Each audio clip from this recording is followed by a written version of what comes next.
Sorry, hi, Mr. Deji. I'm not sure if you are talking because you are mute. Sorry, thank you so much. I was actually talking, yeah. So, okay. All right, I'll go through this again. I said we are going to talk about preparation for interview, right? And I said that interviews, sometimes people look at preparation for interview as being difficult, or you don't know what they're asking for, or then you don't even prepare. But you can actually prepare for interview if you know what you're doing. And I say interview structure are normally structured as if you are doing a creative writing, or you're writing an essay, or you're writing a book. Every interview, or most of the interviews, will have introduction, you have body, and you have the conclusion. So the introduction would be around, you prepare for it maybe 20% of the time. So you get introduction, and also you have the conclusion 20%. The rest is the body, which is the core part of your interview, which is the 60% of it actually. So now, this is where some people actually falls over, which is okay. It depends on your knowledge and your experience actually. So, or what you know. This is because this point here, you can actually prepare like the 40% of that actually. You can prepare for it. And then the 20%, you don't know what they are going to. So this one, you can actually prepare 100% of this, like the 20% here, you can prepare, you know what they're going to talk about. Normally, it's always similar. And also conclusion, also, you need to prepare for that as well. And some of you guys that have done that are in the internship, right? I said you should do an elevator pitch, right? That is part of your introduction, right? So now let's say you have different type of interviews, okay? You have telephone interviews, and you also have online that you do maybe on Teams or whatever, and you have the physical one. So they also follow the same approach actually. So there's no difference in that.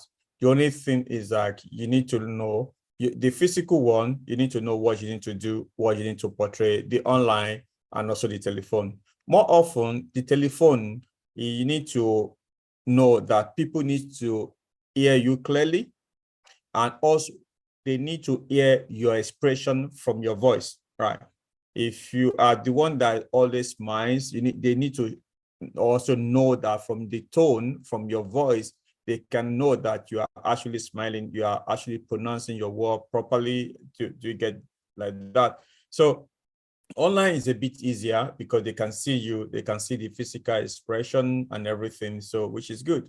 So, and of course, if you go physically, that's another part. So maybe later we'll talk about what actually differentiate these three different types of interview. Let me move this one up.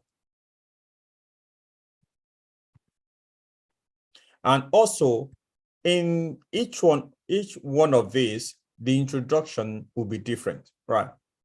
So if you go for a physical interview, introduction actually starts when you enter the compound, right?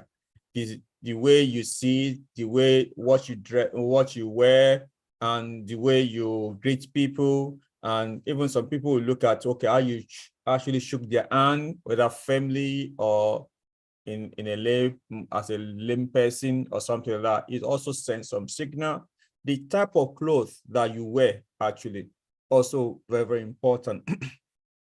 I was actually talking to someone, the person actually even mentioned the type of shoe that you wear. Actually, there's some organizations that when you do wear brown shoes, they actually look at it, okay, this person is not official or something like that. They prefer you wear black shoes and everything. So, and if you also wear white, if you are wearing white, it also send another signal. If you wear blue or pink or purple, it's another different thing. So, but one thing that's so important, wear something that you are comfortable and you can flow, something that gives you confidence, something that you can actually relate to, something that empower you, something that you know that when I wear this, I'm in charge. It give you power and authority to be able to do something that you are free, right? Having talked about freedom, that doesn't mean that you go there and you dress so down, right? When it should be, so it should be semi-casual. And also, it also means that you don't dress too official when you are meant to come semi-casual. I'll tell you something. This is an experience I had. I went for an interview. Normally, I don't like getting suit up and everything. So for the interview, so and it was actually an online interview. So I didn't know what to expect. So I dressed up, everything suit up and everything, just to be sure. So then I got there and I found everybody not, as a semi-casual and everything. As we are going through the interview, I just I told the interviewer, sorry, I think I'm actually not comfortable in this particular tie. Do you mind if I lose the tie? And the guy said, no, you're free. Just do whatever you want. And we had a good rapport do that. I said, okay, that's fine. I'm free now. So yeah. So of course I won't lose the shirt anyway. I still need the shirt. And we had a good laugh. And that was it. It actually helped me to get relaxed and everything. But you need to know what is the what they require in terms of the mode of dressing, and you look into that. So it depends. For instance, for physical and also for online, you need to look at that. For telephone, nobody knows what you wear. So for telephone, it's also important. Someone was also saying that when you are doing telephone interviews, also make sure you are standing because psychologically, when you are standing, you have more power in your voice and something like that. And also they say blood flows through your veins and everything. So that's one thing. So, and you can have some pace. Some of us, when we are tired or when you are anxious, what do? We do some paces around and everything. So the same way, it helps you when you are actually doing some like a little exercise and your blood flows through your brain and everything. So that's another thing. But of course, all these interviews, you ensure that you are in a quiet place. This is very, very important. So you are in a quiet place, whether it's telephone or online or physical, you're in quiet place. This is you preparing for the interview before the day of the interview. You already know, I'm going to take this particular interview at this particular, I'm going to wear this, I'm going to do this, I'm going to do that. So, and also even knowing what to say, as this like right now, is another preparation for the interview as well. And also, I think during the call that we did at the internship, we talk about online interview, how you position your camera. So you know that for instance, you need to use a plain background that is able to make you bold. No, sometimes I wouldn't advise you to use background images unless you've tried it several times and it works, because some of the background images, when you move, you kind of disappear into those images, right? So you need to be wary of those ones. So a good point is when you are going to do online interview, have your camera and you are behind the wall, right? So basically, then your camera is facing you, and also what is behind you is a wall. So that is the best one. And the wall is plain. It's not noisy. You don't have different thing in there. So that's one. I actually did an interview with someone. The guy was good, and it's kind of offshore interview that I was the one that was conducting the interview. The guy was good, but actually did the interview in the kitchen.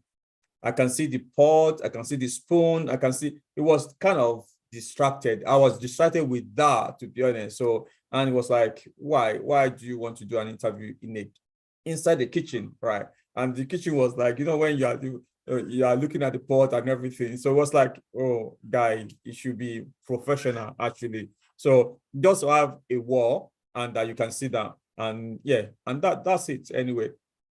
So yeah, so that is in terms of physical telephone preparation for your interviews. Okay, any question or any comments? So please do mute and talk, or you can actually chat.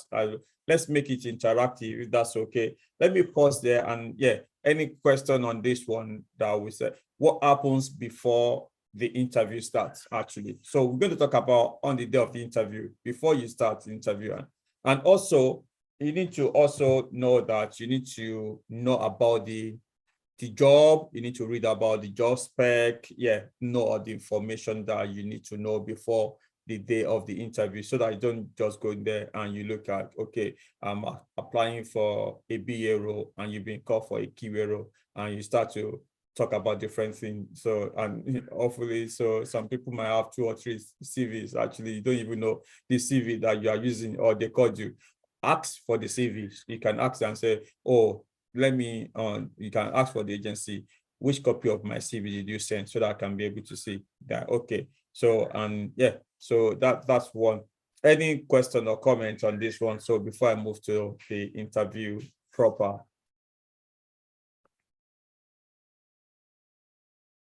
Okay. All right. So on the interview one, like I said, the interview can be divided into 3 parts: introduction, body, and conclusion. What is the content of the introduction? So when you enter into an interview, more often they will talk about the company.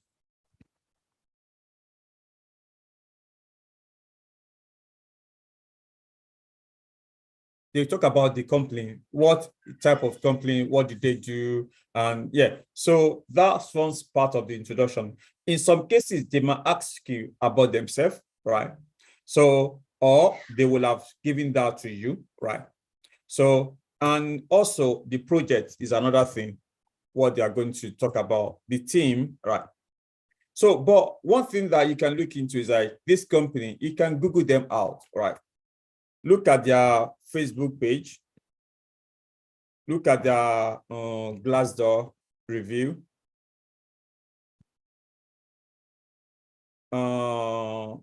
Even I would say basically all social media.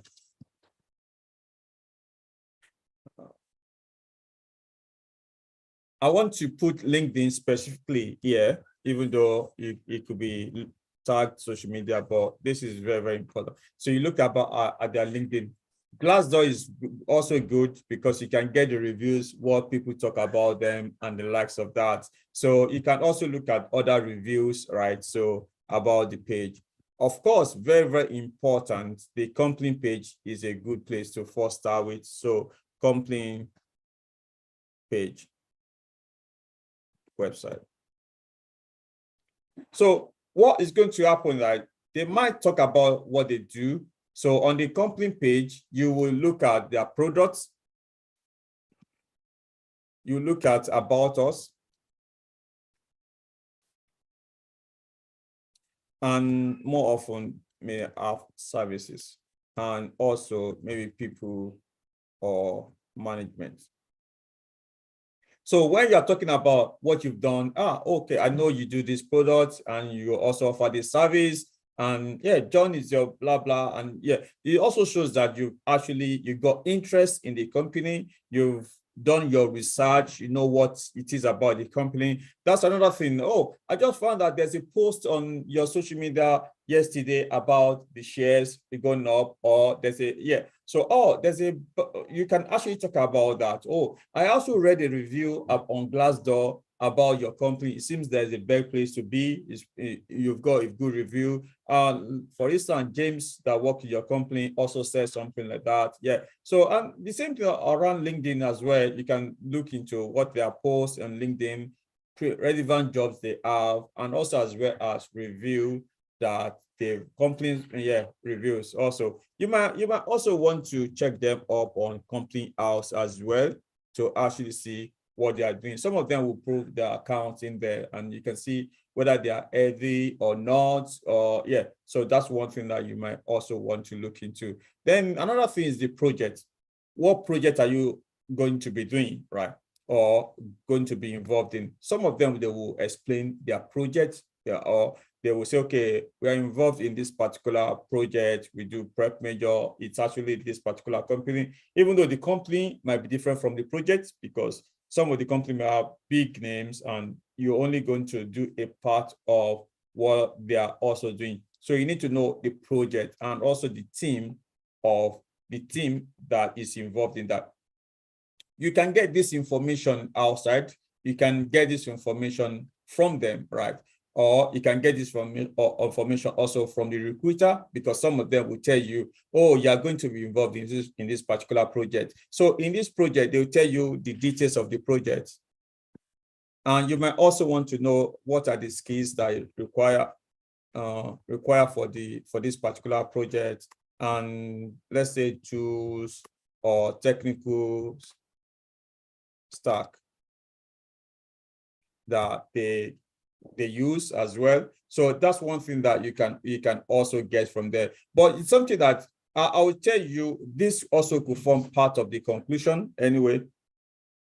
So yeah, so that's one. Then also they'll tell you the team as well. If not, you can also ask them as well. So what type of team do they own is working on that project? So let's say it's developer, tester, BA, and also you talk about, is it agile?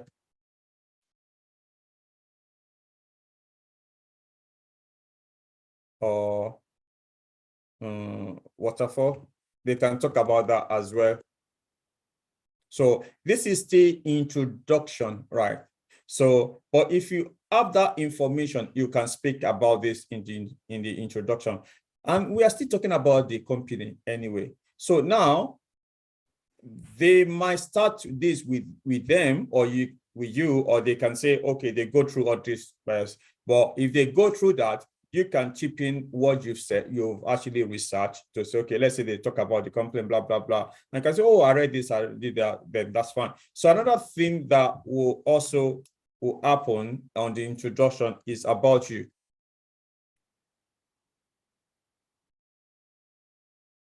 So about you, right? So now you will be talking about yourself. You'll be talking about your career. Always have a good story, right? That is very, very important, okay? So if you have a good story, how you moved from one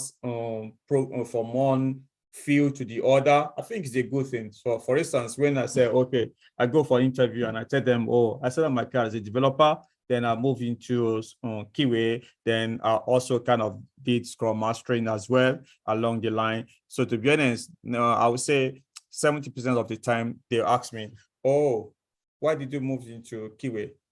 Why are you doing Scrum Mastering right now? Right. So, and yeah, I've got a story to tell what happened. So you always have a good story to say why you moved in. If you already have that, you put that as an icebreaker. Do you get it now? And they're always going to ask, look, oh, you moved from here to IT. What is it? What motivates you? Why did you move? What is it? And if once you have a story to tell or about that, you've already kind of covered that. So that is one.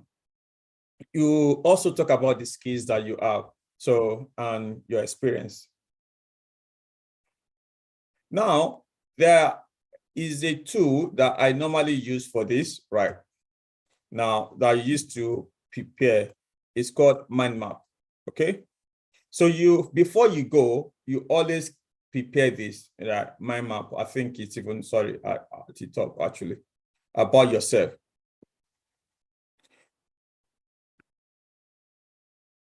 So this tool is really, really, really, really important, and also is very, very good. So it can actually do that. So let me bring this one up. You can use different tools for that. Yeah. So I think for you that have used Visio, you can use Visio. You can use different things. So I'm bringing this one, right? This is mind map mob actually. So whatever that is, you can use different one. So yeah, I would say myself,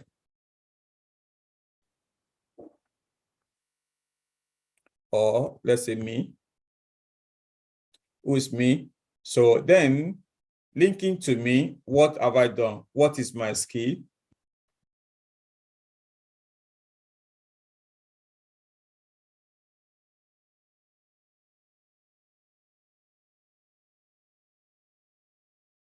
So then going from that, my experience,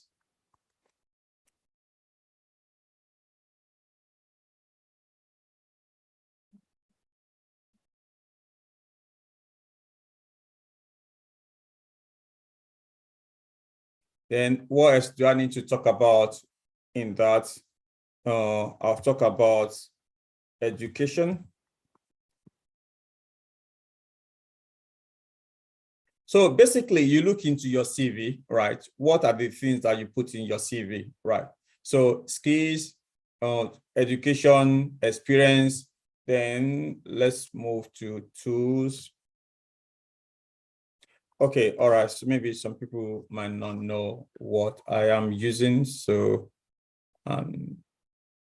it's okay. I think I can even send this one to you actually, right? If you guys want to log in, it's free, I think, and it's open. We can do this together anyway if you want to also use that. So yeah, so like that, yeah, I've already got these 4 items covered. So I know that, yeah, my experience, my tool, because the question, they can also ask you different question. The question may come in the form of, so let's say question, yeah. Tell me about yourself. Run through your CV for me. What is the relevant?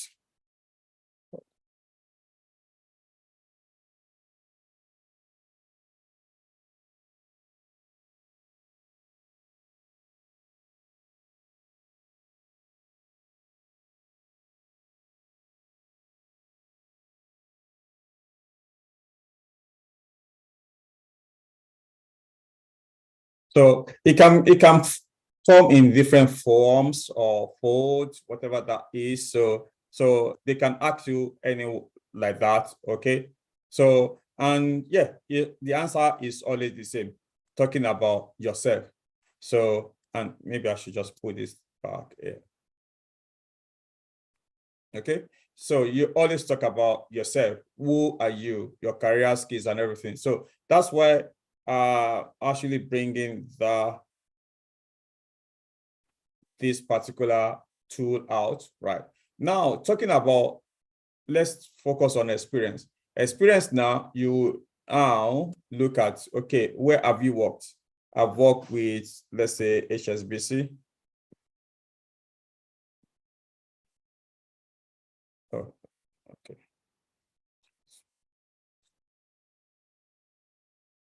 So where again? Sorry.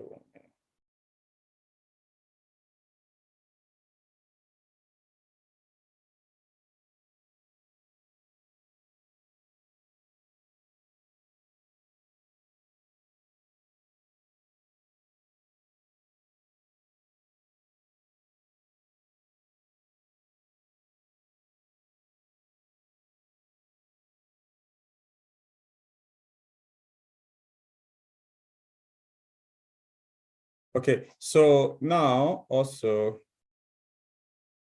you talk about other companies that you work with. So let's say I've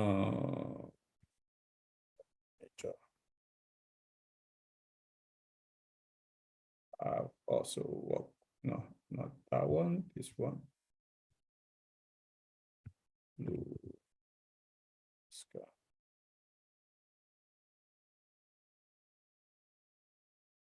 And I have also worked with,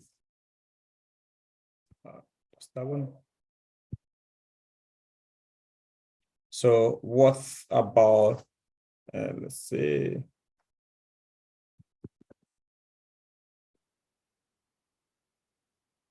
okay, for the sake of time, let's put this on this 4. So now I've worked in these 4 companies.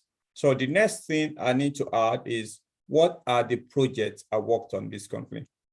So on this one, let's say I did EAM, which is Adobe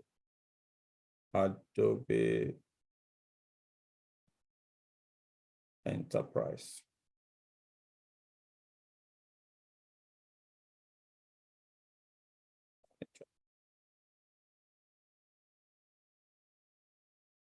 So yeah. So on prep major, I work on prep major portal.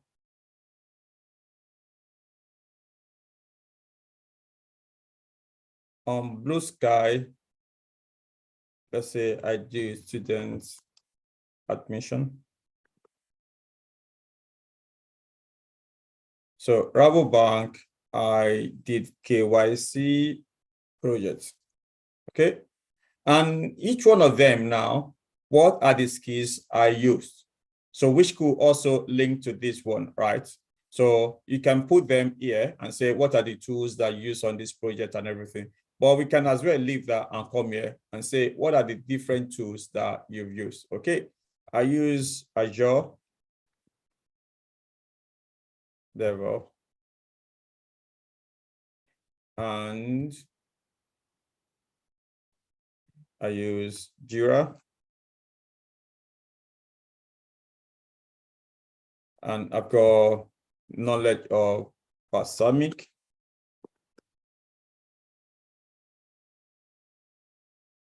And I also got Visio. Of course, don't forget Selenium WebDriver.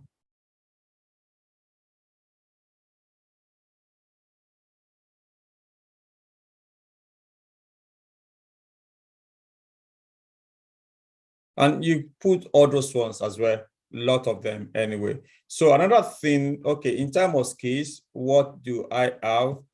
So one, leadership.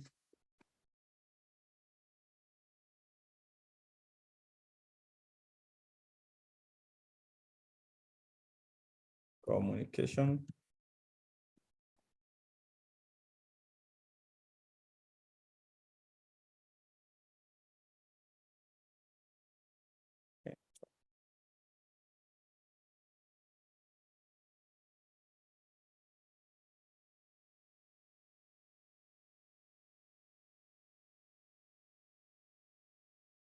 So you just kind of all these skills that you put on your CV anyway. This is just a simple one anyway. So then education, yeah. So what are your education? I've got MSc Computer Science.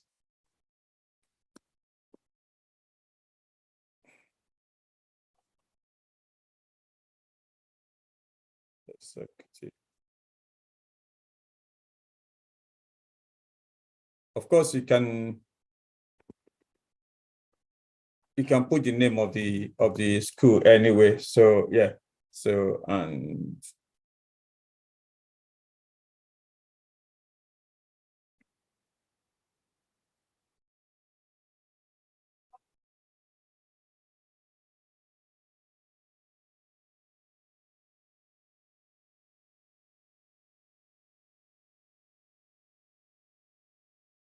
so another thing that you want to link to me is maybe certification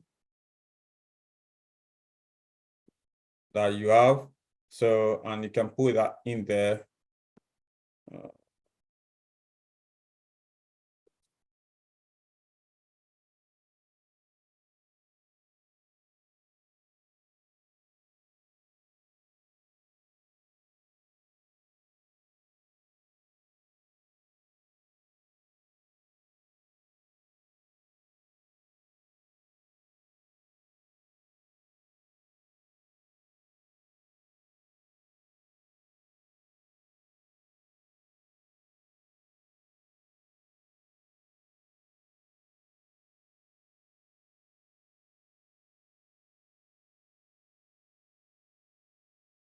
Okay. All right. I think, yeah, hopefully you got the gist anyway. So yeah.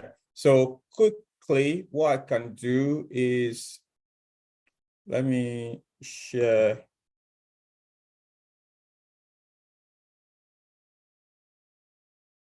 One minute. So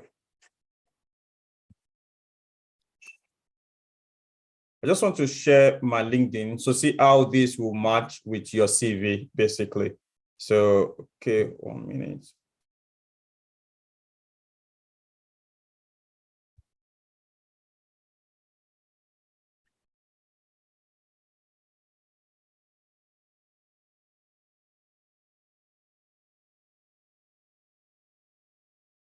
Okay, all right, cool.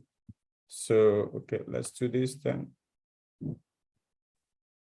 Okay, so as you can see, so all this you would, let me, where's that? Yeah, experience like that. Let me put this aside. So experience, right? I will put all those there like that. So yeah, let's say, yeah, SMBC, blah, blah. I just kind of put it so like that. So then going to education, right, is this bit. I'll put those one in there, all this uni, right? So then certifications is actually here. Then the other ones, you put everything like that anyway. So yeah, you might have other things that you think you want to put. So with this now, it's kind of a mind map. You can have this picture in your head when they ask about yourself, you know, oh, where did I start from? They start from my experience. Okay, you talk about this, blah, blah. And then you move. You are actually seeing, even if you put this on your screen, if it's online, then you know what to talk to. You already have it like a bullet point, isn't it? That's fine. So these are the things that you want. And I think another thing that would also be relevant is your key responsibilities, so that you just,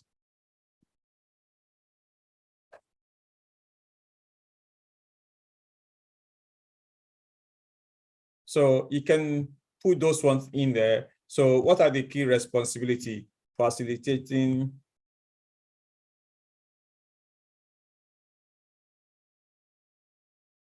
daily stand-up. Let me just put this.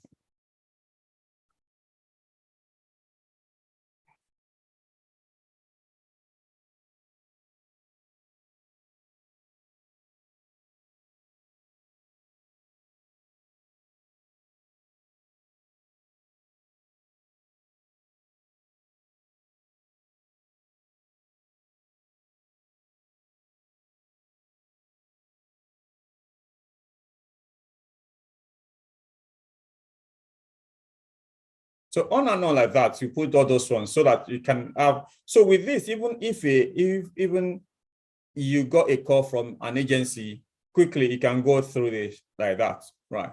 So which is part of what you guys have gone through during the elevator pitch actually. So that tool, this particular tool is very, very important for me actually. So, and that is, you can use that for your mind map. We are still talking about introduction, right? So as you can see now, you got a lot of things that you are also preparing for during the introduction right now. So let's keep the body and let's go to the conclusion. Okay. Oh, hold on, I think, okay, because of our time, let me quickly talk about the body. So the body is where you have your knowledge, those questions about your,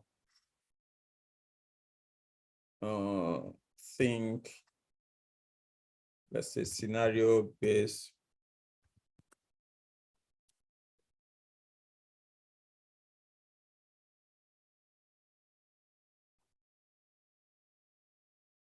So this is where you have some scenario based questions, right? They will say, okay, how have you done this one? Can you tell me what you have done? What about this one, this particular one? Or it could be specific knowledge-based question.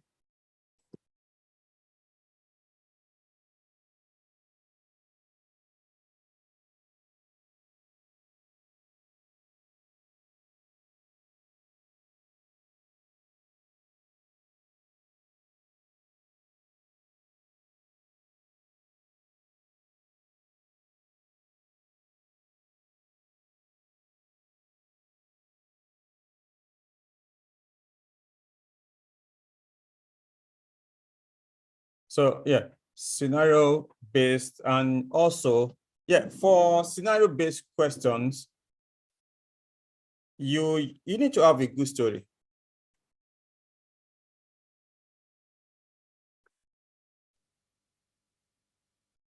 In fact, it's not a story, lots of stories.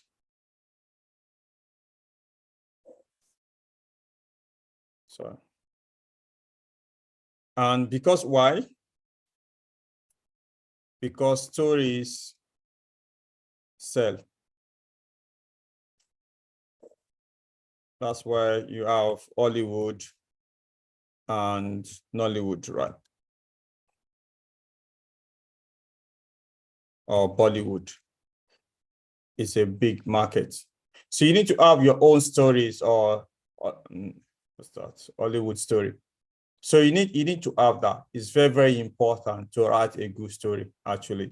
So one thing, even in some specific knowledge-based questions that they ask you, you can turn it into a story. Everybody loves story. Everybody loves story.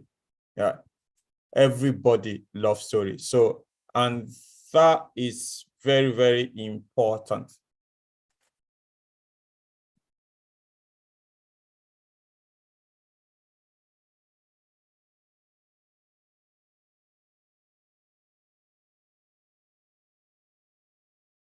So that is important.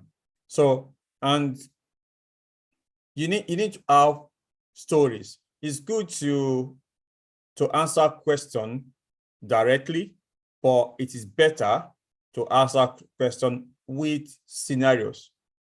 And sometimes when they ask you, have you worked in an agile environment before, for instance? Not ensure that you don't answer yes and stop. So you need to kind of put a detail. Yes, I have worked in an agile environment before.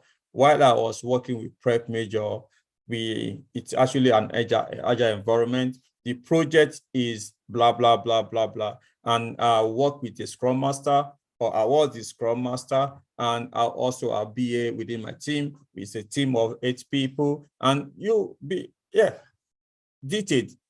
So give detailed answers.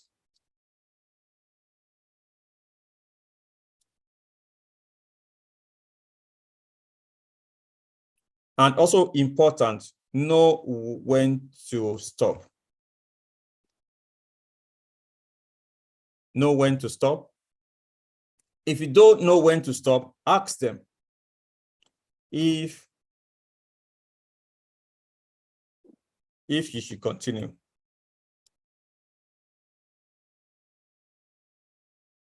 So for instances, if you ask me a question that I am passionate about, that I know that I can talk to you tomorrow.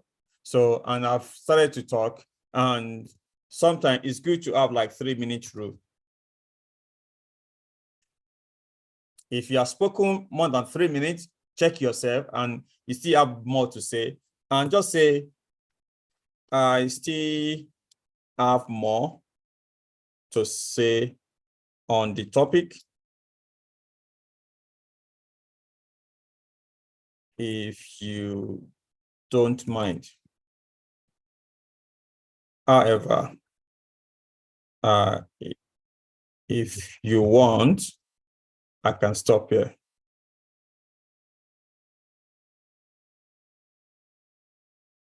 With a big smiley face. Do you get it now? So of course, I've still, and sometimes you can say, oh, this topic is so passionate to me, to be honest, I can talk about this topic tomorrow, but I will try to refrain myself from talking to you tomorrow. So if you want me to talk more on this particular question, I can continue. But however, if you want me to stop, I can stop now. So that shows that you got knowledge, there's still more to say. It's not that you just say yes or no. Just refrain from yes or no. Don't just say yes or no and then stop. That is not how. Give detail on to corroborate yes or no.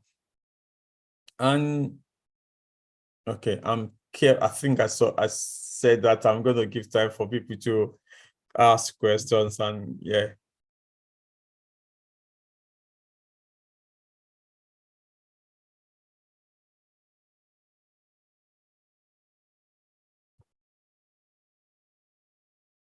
Okay. All right. So this is on YouTube, I think so, right? So I'll send the link. It's on YouTube. Okay. All right, cool. Now let's move to the last part because of the time. I think it's conclusion. Like I said, this is the 20% of it, right? But however, is this 20% that can imply the 100% of your time. If you are not, and this is this one, where's my percentage? Where's it gone? Okay, yeah. So this 20% can eventually imply 100%, and this can make you and it can mar you, actually. So what did I mean by that? If you do this properly well, right, and you mess up at the top here, you can make correction here, right, in the conclusion. Or eventually you can destroy everything that you've done here. And like, you know what they say, these two are very, very important, your introduction and your conclusion, because there's a saying that first impression last, because you are going to give first impression.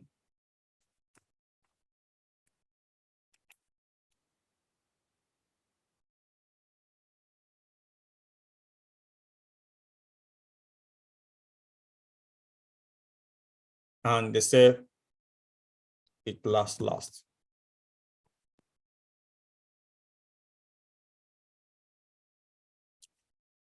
So at this point here in the conclusion,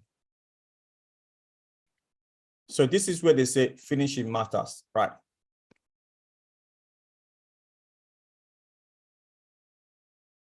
And you know the time they say this person hasn't got any finishing. It's like your football player, number 9. Every time he gets to the goalpost, but to score is a problem. All right, you don't want to have a striker like that. You want to have a striker that would kind of play and also win the goal, right? You know, like Alan, like you know what I mean. So don't have some striker that you'll be abusing at the end of the match, that they wasted all the effort. Most of us do that here, right? We don't score the goal completely. This is where you finish the interview, when you say kill it, and this is the point. At this point, you know you need to prepare. They might ask you, this always come in like, do you have question for us?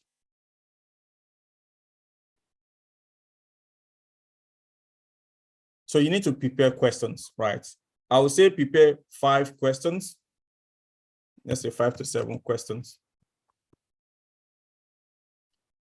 Ask 3 to 4 questions.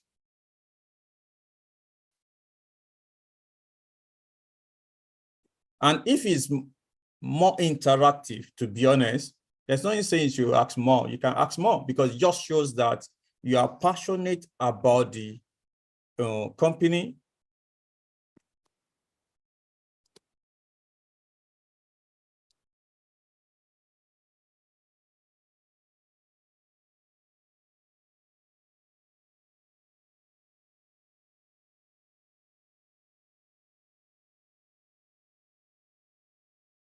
So it shows that you actually needed the job and you're passionate about it, right?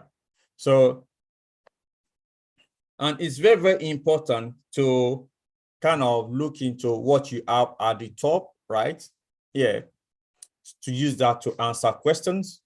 And also, it's also better, right, to ask questions from the body. Let's say they ask you about agile, right? And you talk about agile. At the end, you can as well ask them to say, okay, I know you asked me about agile. Do you use agile or you are using waterfall? Because I just want to know, right? So then, okay, what's the composition of your team, right? So those are the questions. Then you've mentioned your project, right? Or if you don't mention the project, you ask them about the projects, right? You also, let me put that down. Okay, I think it's okay. You also ask them about the projects, and sometimes you can ask personal questions as well. For instance, let's say John is the one that is doing the interview. That I forgot actually. So before the interview, you also need to research about the people.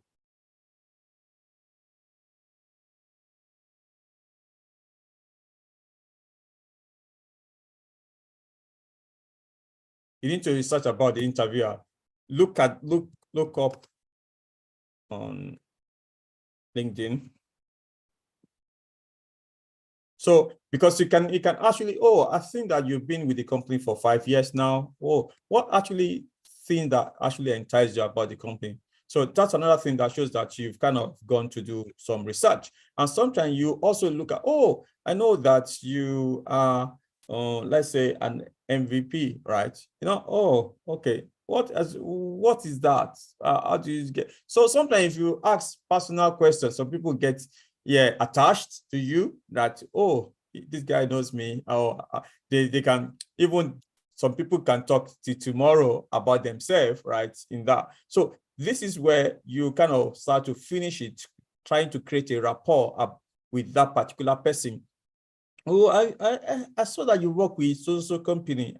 I think I have also got interaction with them before. It was a good company to work for. Okay, why did you leave the company to this one? How can you compare your time there with this particular company that you work for? Yeah, so I just want to get it. That's one. And also, basically, if it's not online role, right, you can also ask in terms of the location. Oh, I know you are in London Bridge. Yeah.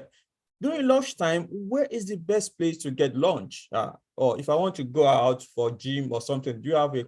So basically, some questions are so personal. Oh, of course, maybe you've looked at someone is also like heavy eater in terms of what he sends into on his LinkedIn profile or something like that. For instance, if you check my LinkedIn profile now and you see that I also post a lot of things about training, right? And you start to ask me about, oh, I like to mentor people, right? Do you have opportunity to mentor people? Because I saw in your profile, you maybe at that point you got me into the discussion, to be honest. Even if I don't like you before, maybe because we share something in common, that can actually work for us. Do you guys it now? So having those questions that are not generic, like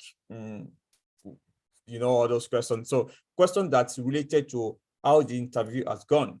As you are going through the interview, start writing them down. Okay, I will ask this one at the interview. This person said this. I will ask this one. This person said, and you can say, oh, John, you said this at the mid. Will you mind this one and this one? And you start to ask more question in that. So, and if you turn this into a conversation, it's even more, it's better actually. So because you are not asking questions, you are actually making a conversation to say, okay, let's talk about this. So why do you want to hire me? Or do not asking that. Basically, it is time for you now. They've actually asked you to know that if you are the right person, you also need to know that they are the right person for you. You want to know that, yeah, can I work with these people? Can I? Yeah. So that's one.